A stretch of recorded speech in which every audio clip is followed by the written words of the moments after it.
it's your boy C-Moto. I wanted to come on here and update you guys on this recall situation, the second recall that just got pushed out there. I have officially gotten a letter, as you can see by the thumbnail, for the second recall. I had some confusion when it came to this specific bike of mine. With the recall, we got it back in September, and we got it back in September of this year, and it was after the first recall.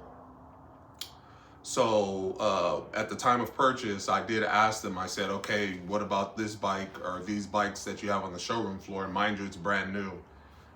They did tell me that, and I needed more clarification. I should have asked further, but I asked them about the recall for it. They said this bike is good, it's not affected. And at that time, or after the fact, I did not know. When he said that, I didn't know if he meant that they pulled the bike off the floor and checked it and it's not affected, or it's truly not affected at all or part of the recall at all. So that's something that I did not think about until after the fact, just because they said it was good. I got 1,100 miles on the bike right now. The bike's been totally fine. I did my 500-600 mile break-in period. No issues, no concerns. I did change the oil right at that mark. That was very difficult to hold it under 6,500 RPM, because then you can't stay in a lower gear, and because it'll rev, the RPM will rev out too high, and you're not supposed to go over 6,500. So they pretty much want you to stay under 60, 65 miles an hour, which is very difficult on a street bike, especially 600 and up. So luckily, during the time, my job was 80 miles, 89 miles or so one way. So you can imagine I was done in 3 or 4 days, call it a week tops, getting the break-in out the way. So once I hit about 500 miles, I started to touch it up a bit on the throttle. Like at that point, I was like, it should be fine. There was no leaks, everything was good. I did do the oil change on it. I had scheduled a date to go and do the actual break-in service. That they wanted like $400 for a break-in service. And I thought that was like crazy, but I do understand the part of it when it comes to going back and touching up on any bolts, make sure everything was good and tight. With that said, I did get the list of everything that they did check and torque down when they got the bike from Kawasaki or from the manufacturer. But I get it. It's at the break-in period. They want to make sure and go over probably certain things, your throttle, your brakes and stuff. Make sure everything is solid and good. Your clutch. So that is something that I probably will still do. I haven't rode the bike too much since after that break-in period, but it probably will be something that I will do. I just felt like the biggest portion of that $400 was probably just an oil change. They probably charge $100, $120 or whatever it is, including the labor. So I'm just like, at least I can knock that part out. So now I can just have them go back and do everything else outside of an oil change, because the oil change on this bike is very simple. But to get back to the point, with this letter, this is in regards to the second recall. Like I said, there was some confusion about it, and what I will do, and this is the official letter. Hopefully I do have it within the screen there. This is the official letter, and gotta excuse me for blocking out our information, name, address, VIN number, such and such. You know how the game rolls.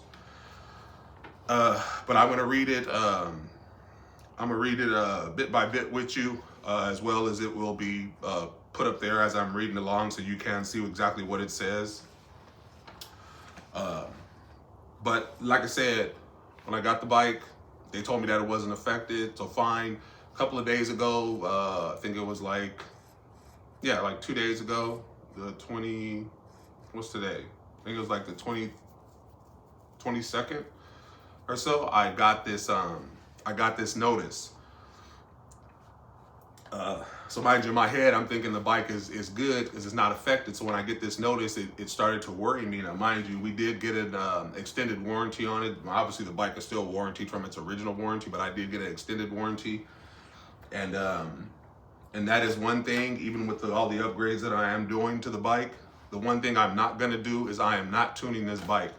I do not want that to be an issue or a concern. I did ask them, and I already knew, but I just wanted to be sure what modifications it was that I could do to the bike, just considering that there was a recall, and the salesperson and the mechanic just said, do not open your ECU.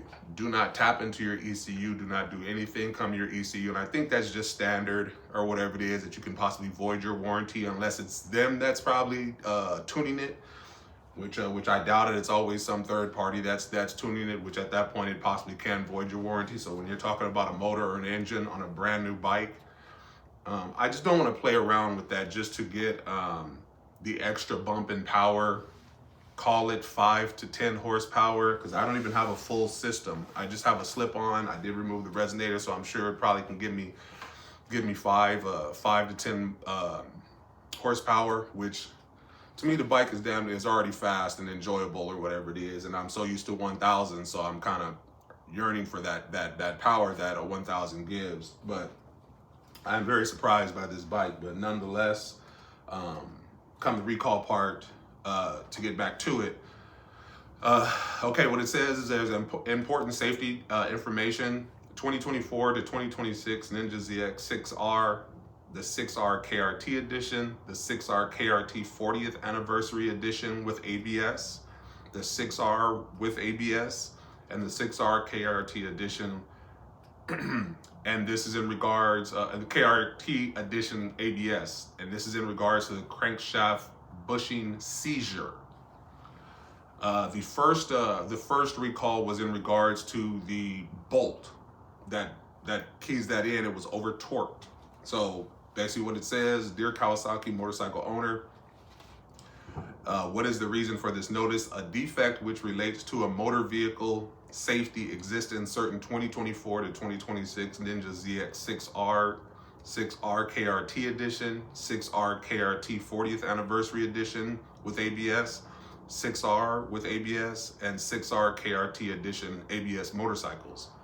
These motorcycles can lose engine power unexpectedly due to a seizure of the number 5 metal crankshaft bushing.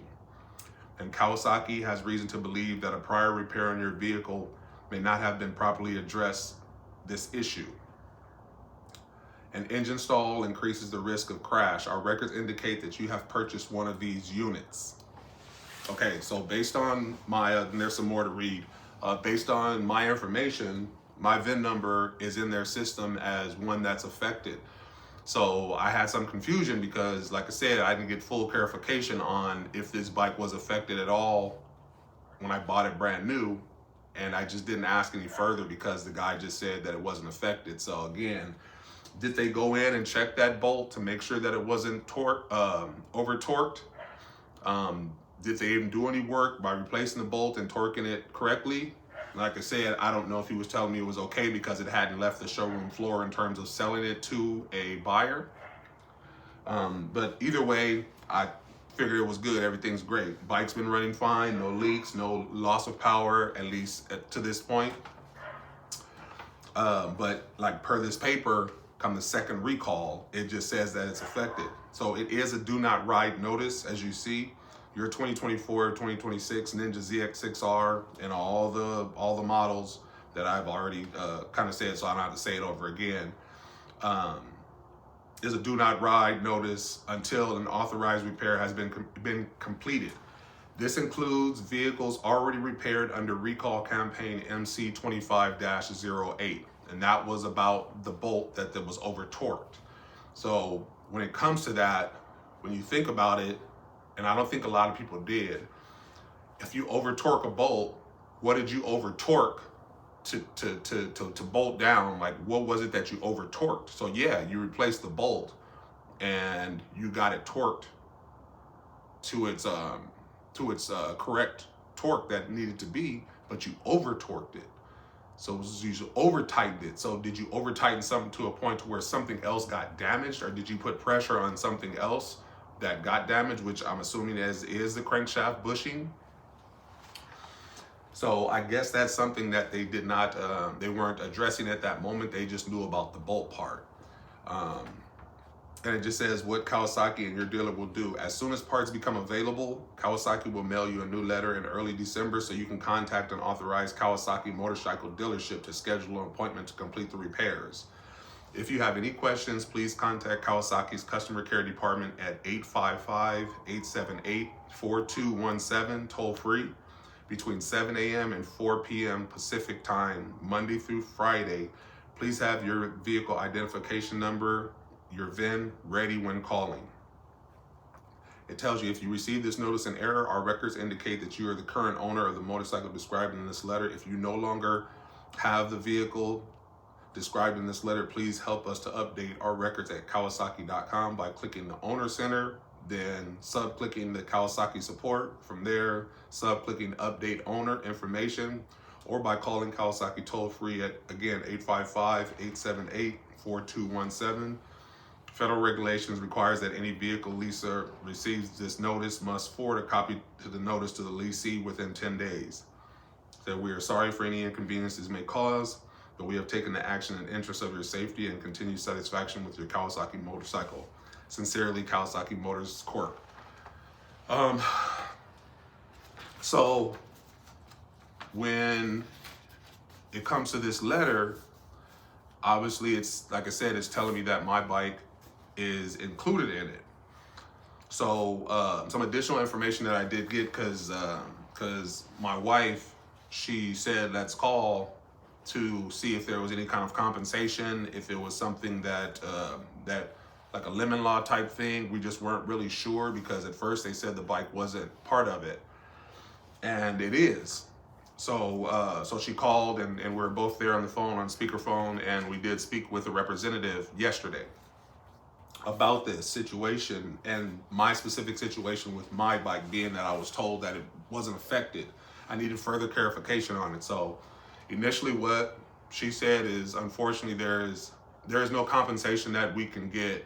Not that we're looking for it like that. We just purchased a brand new bike, and there's already problems with it, and it's 2 recalls, whether mine was affected by the first one or not.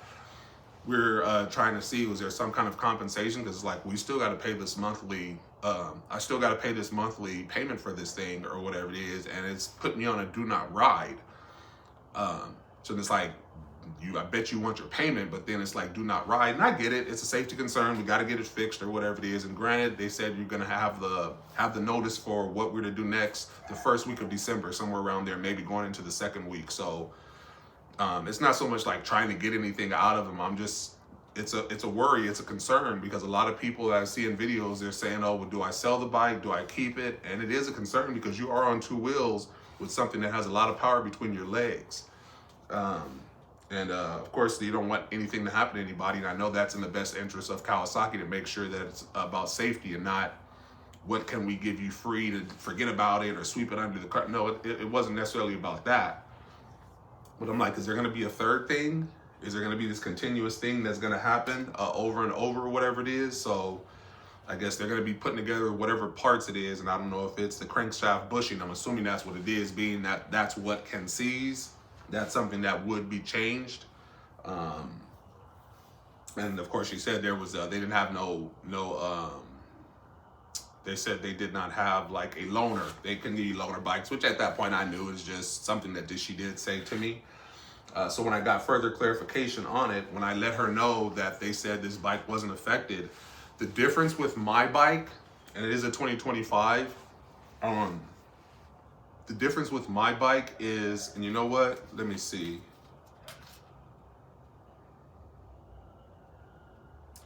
Because when I looked up on the website, I seen that it was, as long as it was made up until May of 2025, January, February, March, April. So mine was made in April of 25. So the cutoff part was May 25. Anything after May 2025 being made is not affected. At that point, the recall was already, they had figured it out or whatever it is. So those bikes are not affected anything after May of 2025.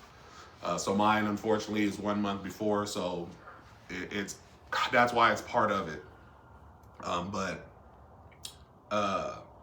so to get more clarification on why the first time it wasn't part of it is, she told me that the bike, my specific bike, actually was not part of the first recall. I did not have that torque issue or whatever it is. So while they're saying it on this paper, it's just they want to be just extra sure that my bike is not affected. They know for a fact that it was not part of the recall. So I did get that clarification when she looked up my VIN in the system after giving it to her. She just said that they just want to be double sure that the bolt torque wise is good, because it seemed like running the VIN for the first one, it didn't need the recall, so they did not pull my bike off the floor to check it, because it was never part of the first recall per what she said. And it makes more sense that he said that the bike wasn't affected, whether they took it off and checked it or not. But because it wasn't part of the first recall and I was good, they never took it back to just check it just in case. So this letter is just saying, like my bike was kind of after the point of catching this problem, but they just really want to make sure, since I didn't get the first inspection, this second notice for me is just the first inspection that all the other earlier purchased bikes and owners went in and got done. That took like an hour. I guess they removed some plate and they checked it to make sure, and then if they needed to retorque and replace the bolt, they did that. I never got that done, so this notice for me is what that's gonna be. So I'm not getting no second thing done. It's just initially the first inspection. So they're just gonna double check and make sure that all is good for me when it comes to that part. Now, obviously, if there was an issue or concern, they will take care of it. And I did ask them that I'm unaware of any Kawasaki only dealerships. There's a lot of third-party dealerships out there that authorized dealers that obviously they're motorcycle mechanics, they're certified, but I just told them, and for anybody, I want to make sure that this problem gets fixed. And I feel like, and what a lot of people are saying is they feel like that we should have more like an unlimited mile warranty on this motor. I know that's kind of reaching for what this is, but at the end of the day, there's a component inside this engine around your crank that you guys messed up, that Kawasaki messed up and over torqued something, which come to find out, I guess it put more pressure on the bushing, and there wasn't enough oil flow in the number 5 journal or area. So oil getting through is it doesn't flow as good as the other ones. So number 5 is the problem, but it doesn't flow as well as the other one. So it doesn't say that oil is not flowing through. And it's something I did find out when I looked it up. So it more than likely probably won't do nothing will happen, but they just want to have a precaution because the oil flow is not going through like it's going through on the other ones. Where was I at? So I did back to it. I said I'm unaware of any Kawasaki only dealerships, but I just trust that these mechanics, they are certified to work on these different brands or whatever it is, and I just want to make sure that they are doing the job that they need to do recall wise. Like, do not sweep my bike or anybody else's bike under the carpet. Do a half check or something like that and say everything's all good.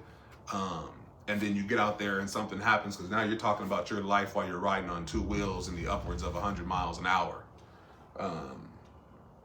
And just because it's an engine, it's not like it's a fairing or something like that they had to do a recall on and they just replaced the fairing and it has nothing to do with the mobility of the bike.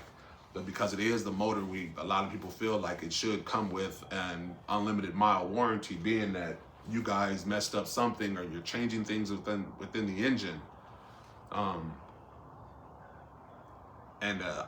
don't expect them to just change a whole motor out. Obviously, you can rebuild the engines, And obviously it's a part that can be changed. Depending on the parts can be changed. So I'm sure it did not create that kind of damage to just be changing out engines in full. But at that point, at least I would call it a bare minimum to make sure that we have kind of an unlimited mile warranty. And if you're not worried about anything happening, if come to find out that the engine did go out or go bad due to something within these 2 recalls, then that warranty would apply. If it was something else, then it just, at that point, it would be up to their discretion to determine if the engine is warranted. So I personally don't see what the issue would be with giving that warranty, to make sure, because I'm sure they can pinpoint exactly what the problem was when it failed. Just like any other time a motor goes, they can figure out and find out whether it's something physically they can see or something through the ECU or whatever it is. So we will see what ends up happening with that, if that changes anything. But I do appreciate them having the concern about the safety. That's number one before anything else. What else did she say? She just took our feedback. She had the VIN number, she had our information, and she just made sure that she documented everything from the call, our concerns or whatever it is. They're taking feedback from everybody just to make sure that everybody is aware of everything and taken care of. But again, this is something I am not tuning this bike. I'm gonna just leave it as is, just because I don't want no problems if something were to happen, especially buying an extended warranty that cost me a couple of grand. Doing that, so I don't want that to go to waste over a tune that gives me 5 to 10 horsepower. Like, it's pointless. On that note, I'll upgrade my air filter, get the best one we possibly can. The bike has a lot of power already as it is, and it's just a 600.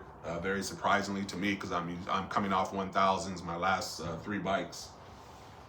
So that is pretty much it. Like I said, just wanted to go over this notice with you guys. If you haven't gotten one, you probably will get one. If you're not the registered owner is the one that will get this. So do not ignore this. Call in the VIN number and let them know whether you get this notice or not. Just to be sure, you can go into Kawasaki's website and you can input your VIN number, and they will it will tell you if your bike is affected or not from either the first recall or the second. And in my case, they just sent it out for the second just to initially check for the first recall. That's initially what mine's going to be about. So that's where my confusion was cleared up. But with that said, I will leave you guys at that. Just wanted to share it with you. If you guys have questions, concerns, anything else that I probably can answer for you, if I can, I definitely will. Type in the comments down below. Again, like, share, subscribe, hit that bell notification so you can get all notifications for the videos when I post. My journey along with this bike as I'm building it up, some parts here. I do have a previous video that I did recently post, so check that out. Or if you want to go start out, it's only been a few videos that I've posted after creating my channel. So any support that you can give will help out. And of course, I will continue to make the videos, but based on the feedback I get from subscribers and likes, that'll determine if you guys want more information as my build comes along, or more information come to these recalls, anything mechanical. Go and support the channel, so then that way I know, and I'll keep continuing to make the videos and continue to bring them to you. I know it takes a while to get channels up and going, but it doesn't cost anything to click that like. It doesn't cost anything to subscribe or hit that bell notification. So if you would like to, there's no forcing, of course, but if you would like to, I would personally appreciate it. So with that said, your boy C Moto. Until next time, you know what it is. Peace out.